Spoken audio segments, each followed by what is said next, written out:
República, doctor Francisco Carrión, para conversar con él de estos temas, ir analizando de a poco, ¿no?, la situación del país con todo lo que está ocurriendo. Doctor Carrión, buenas tardes, bienvenido, gracias por acompañarnos aquí en el Diálogo de la Tarde. Buenas tardes, a las órdenes. Bienvenido. Vamos a arrancar esta entrevista junto a mi compañero Alberto Quintana. Adelante, Alberto. Claro, por supuesto, embajador, qué gusto enorme, un abrazo a la distancia, ¿no? Primero, tener una lectura suya, tan delicado este tema, ¿no? Nuestros pueblos, el mexicano, el ecuatoriano y el mexicano, pues tienen una amistad de larga data, ¿no? Es lamentable que se genere pues esta situación, que de alguna manera pues ha ido generando durante todo estas últimas horas, durante todo el fin de semana, tantas reacciones en el concierto internacional. Para ir precisamente pues desarrollando la conversación con usted, embajador, sería importante tener un primer análisis, una primera lectura suya con respecto a este tema. Bienvenido. Muchísimas gracias, buenas tardes. Bueno, la primera lectura es que esta es una confrontación entre dos países hermanos que nunca debió haberse producido, usted lo ha dicho muy bien. Y tener en cuenta que el origen de todo este entredicho tan grave que se ha producido es o son unas expresiones del presidente de México, el señor López Obrador, quien manifestó que de alguna manera la muerte, el asesinato de el señor Villavicencio habría influido en la derrota de la señora González. Muy alegremente el presidente especuló y generó pues obviamente una reacción por parte del gobierno ecuatoriano, que a mi juicio fue excesiva. La disposición de declarar persona no grata a la embajadora de México en Quito es una medida muy radical, y siendo tan radical generó por supuesto una reacción en México que fue la de otorgar el asilo al señor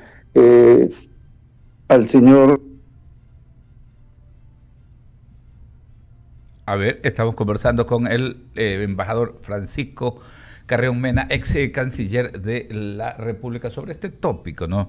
Sobre los aspectos pues que están relacionados pues a este impasse diplomático, ¿no?, de nuestro país con la República Mexicana. Vamos a tratar de recuperar la comunicación con el ex canciller de la República, ¿no? Estaba explicándonos los detalles, ¿no?, de cómo se han ido derivando, Leonidas, todos estos temas, ¿no? Yo con atención veía la explicación que daba el día sábado, en cambio, la señora canciller de la República, ¿no?, Gabriela Sonmeister, que de alguna manera pues dejaba puntualizado algo que es importante remarcarlo: el hecho de que en todo momento la Cancillería ecuatoriana había entregado a la Embajada de México acreditada en Quito pues toda la información, ¿no?, toda la información previamente, ¿no?, como para dejar bien fijado y bien establecido pues los procesos legales pues en los cuales estaba inmerso pues el ex segundo mandatario. Y termina siendo un tema incluso, Alberto, ya de ideología, de geopolítica, porque al saber de que había una persona que estaba sentenciada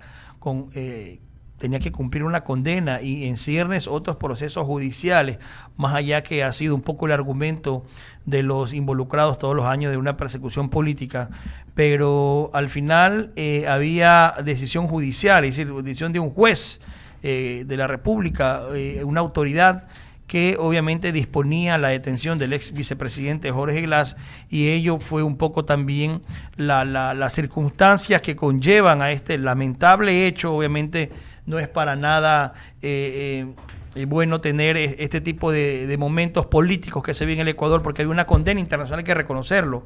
La comunidad internacional ha condenado esta incursión, pero obviamente está el problema de que había que hacer algo en cuanto a una sentencia ejecutoriada que tenía que cumplirse de una persona que buscaba tener una especie de respaldo en la parte política en la Embajada de México, Alberto. Correcto, recuperamos la comunicación ya con el ex canciller Francisco Carrión Mena. Perdón, ex canciller, pero era importante el relato que usted estaba haciendo, ¿no? Esta este primer repaso de cómo se fueron sucediendo estos acontecimientos. Y tuvimos ese corte, pero por favor le pido que lo continúe.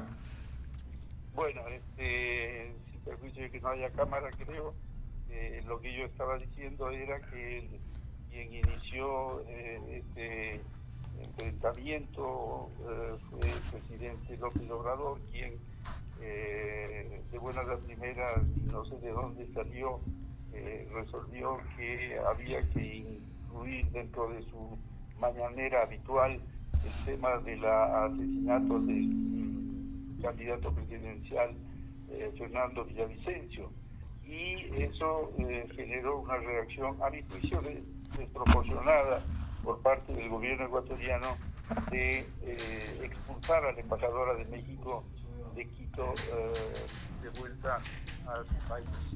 Bien habría sido una llamada a la Cancillería o inclusive a la Presidencia para que explique los alcances de las declaraciones del presidente López Obrador, pero se prefirió la más radical, que es la expulsión.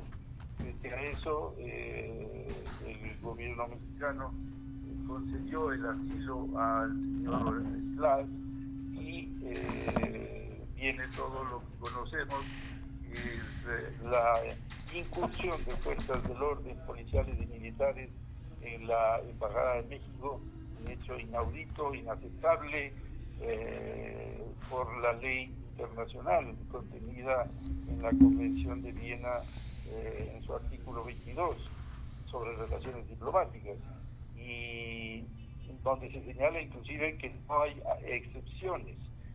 excepciones a la aplicación de esta norma.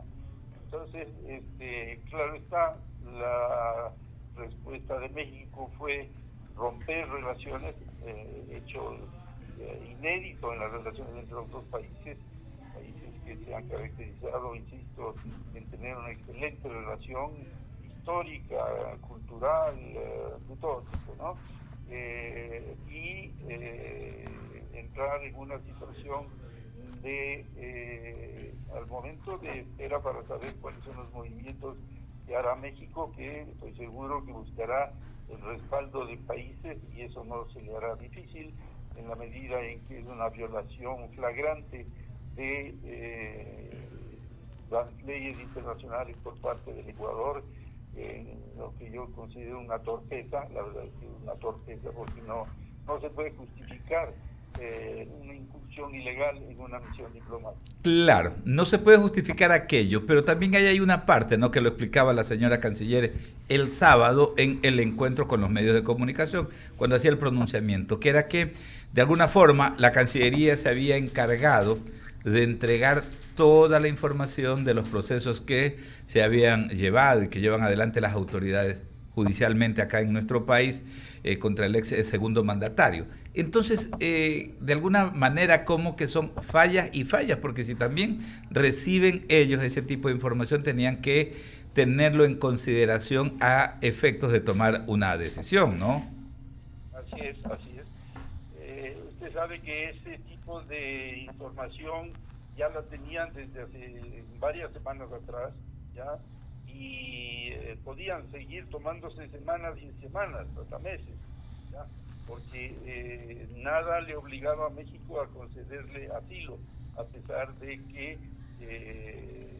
por todos conocido que México es una tierra que se caracteriza por conceder asilo a perseguidos en otros países.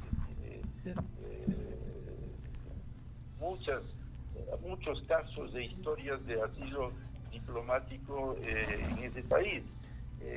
Como digo, yo creo que lo que encendió esta chispa, que ya se ha vuelto un incendio, fueron las palabras del presidente López Obrador, y que nos han llevado a la situación en la que nos encontramos. Ahora, nunca debió el presidente Noboa, nunca debió haber ordenado la incursión violenta y con tanquetas para capturar al señor Glass. El señor Glass, si es que usted pone frente a las puertas de la embajada puertas para vehículos. Si usted pone vehículos en esas puertas, pues no hubiera podido salir nunca, ¿verdad? Así que yo creo que aquí tenemos que hacernos un mea culpa, reconocer y buscar, no sé hasta dónde sea posible, una reunión ya entre los responsables de los dos países para encontrar una salida, porque la situación no es de ninguna manera aceptable entre dos países hermanos como son México y Ecuador. Claro, ya hacía referencia a esta tradición, a esta historia que hay entre los dos países. Ex canciller, y bajo esta perspectiva, ¿no?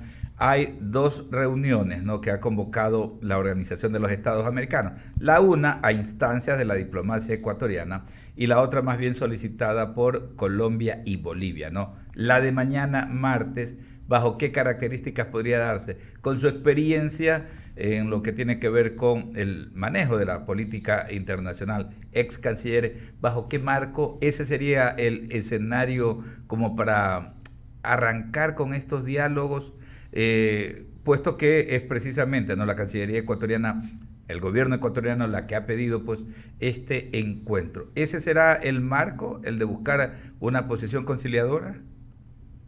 No, yo me temo que no. El asunto está muy fresco.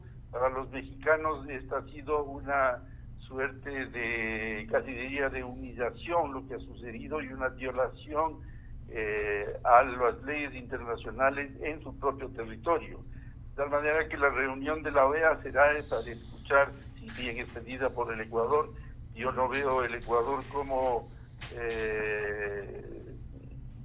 no veo cómo el Ecuador pueda defender una posición tan difícil, ¿ya? Porque la violación se dio, se grabó, se conoció, se constató, y eso es muy difícil de explicar. Ahora, México más bien, por el contrario, tiene muchos argumentos para hacer valer su posición y yo me temo que México tendrá muchos más respaldos dentro de, se supone que se buscará redactar una resolución, y esta será la posición de México, y a esa posición de México se sumarán, si no todos, la gran mayoría de estados de la región que por supuesto no quieren ver sus misiones diplomáticas invadidas de la forma que fue la de México en Quito por fuerzas de seguridad ecuatorianas. Ok, doctor. Sí, vamos inmediatamente a continuar con el diálogo con el doctor Francisco Carrión. Igual, Alberto, y vamos a justamente a tratar un poco de mejorar la comunicación. Lo cierto es que es un tema realmente que ha concitado la atención internacional de todos la región, pues no, con esto ocurrido con Ecuador y México.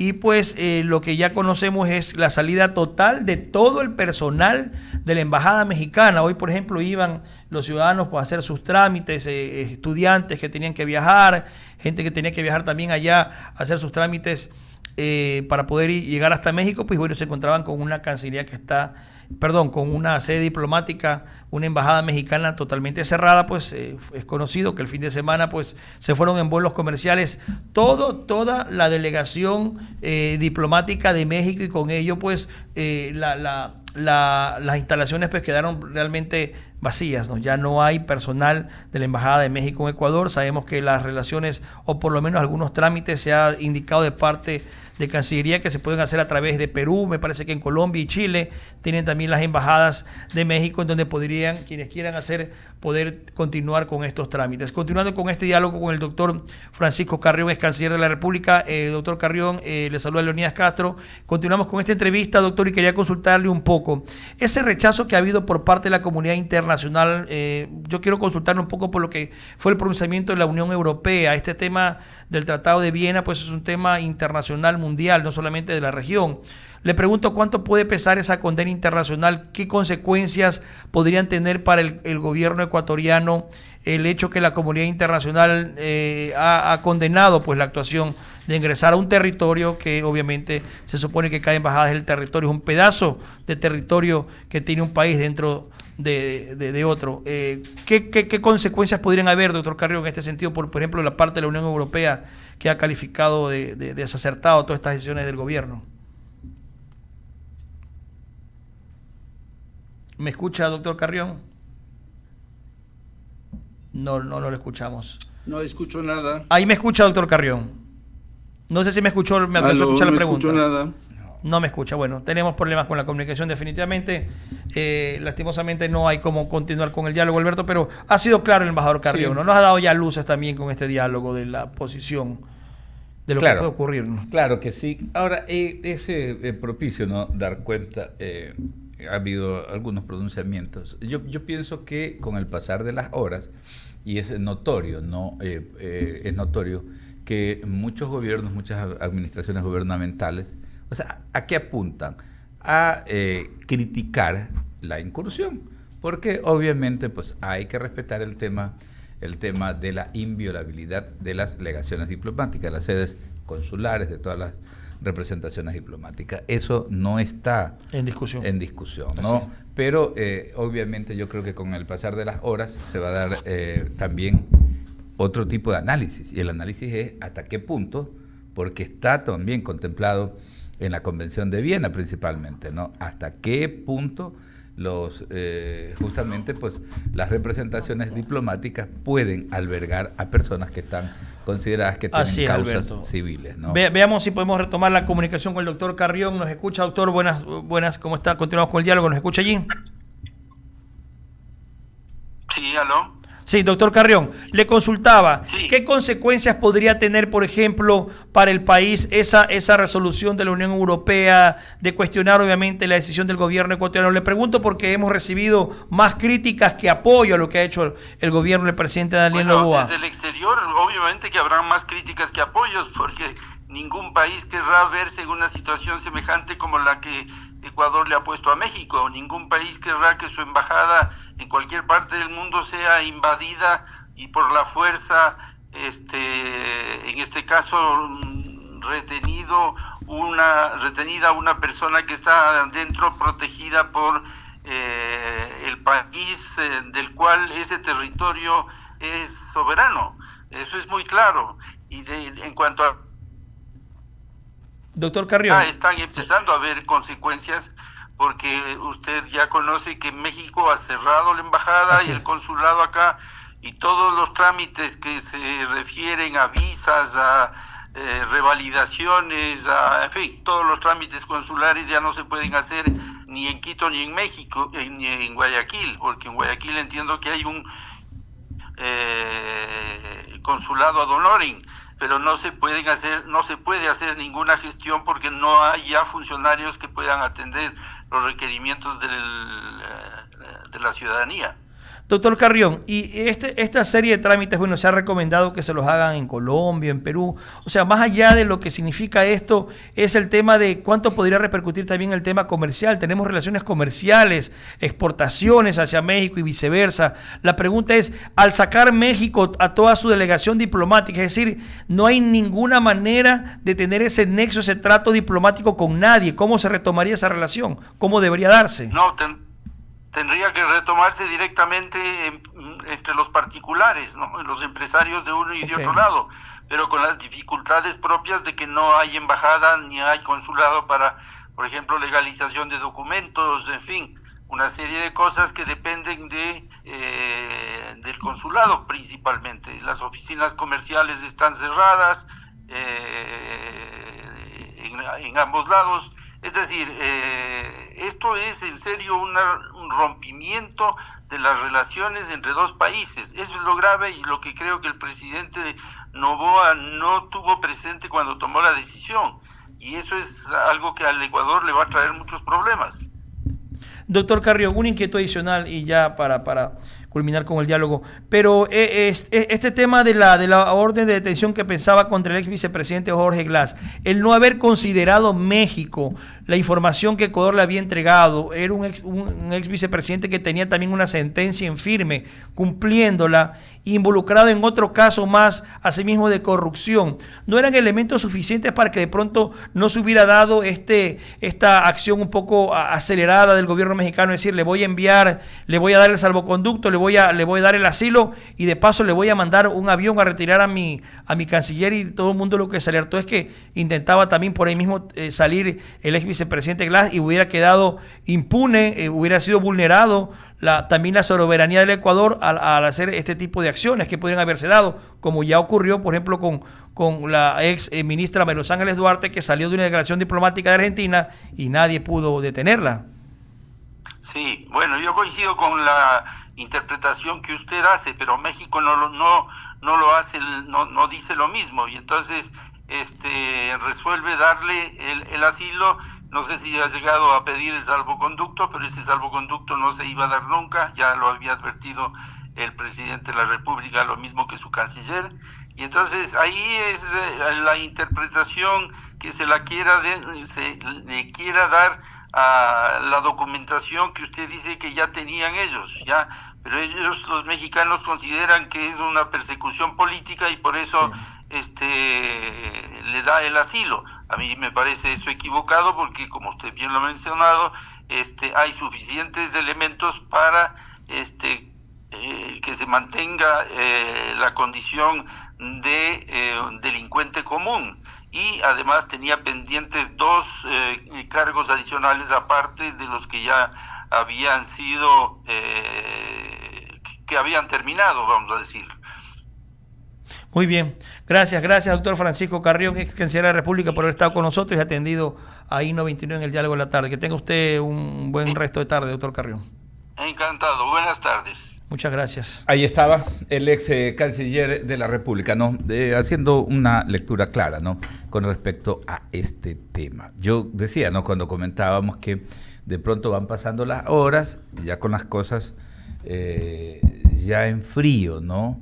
Sin esta efervescencia, el análisis también de las distintas cancillerías yo creo que va a ir modificándose, porque la primera reacción es es de rechazo a una decisión con la cual nadie está de acuerdo, ¿no? Esto es un tema casi sagrado, ¿no? La inviolabilidad de las sedes diplomáticas, de las sedes consulares. Pero hay antecedentes, Alberto, ¿verdad? Sí, en la historia, sí. ¿no? Incluso el Ecuador en Cuba. Como decíamos, esto es un tema sagrado, ¿no? Que hay que respetar, porque eso es lo que permite justamente que haya este respeto entre los pueblos, ¿no? En algunos lugares donde se han generado dictaduras, por ejemplo, pero aún así siempre se ha respetado este tema de la relación entre las naciones. Claro, ha habido casos, el caso de Perú acá, cuando el presidente Fujimori tuvo que asaltar la embajada de Japón, por ejemplo, ¿no? Para sacar a la gente de Sendero Luminoso, a este grupo terrorista. Recordamos lo de 1981 en la presidencia del presidente Jaime Roldós Aguilera, ¿no? En nuestra sede. No conocía yo ese hecho, pero ahora que se lo trato con nuestra sede diplomática, ¿no? En febrero de 1981, en nuestra sede diplomática, donde justamente pues ingresó un grupo de ciudadanos civiles cubanos que ingresaron porque querían pedir asilo político, querían salir de la isla. Recuerden fueron violadas la agresión diplomática. Recuerden ustedes que en 1981 fue un año bastante complejo, ¿no? Mucha gente quería salir de Cuba, y esto se dio en febrero, justo antes del famoso éxodo, el Mariel, ¿no? Que es muy conocido, donde hubo casi 200.000 cubanos que salieron después. Pero esto se dio justamente antes. Y el presidente Castro, pues, decidió incursionar sin la autorización del gobierno ecuatoriano. Eso es importante decirlo. Por eso es que en algún momento el presidente Roldós tuvo la intención de romper relaciones diplomáticas con Cuba. O sea, y no era para menos, ¿no? Eso hay que citarlo, ¿no? Por esa incursión que se daba. En todo caso, pues son episodios, esperemos, como decía también el ex canciller, ¿no? Anhelamos de que este tema baje de tensiones. Y por un lado, la inviolabilidad, ¿no? Hay que respetar aquel precepto, ¿no? Aquel principio del respeto que debe haber en las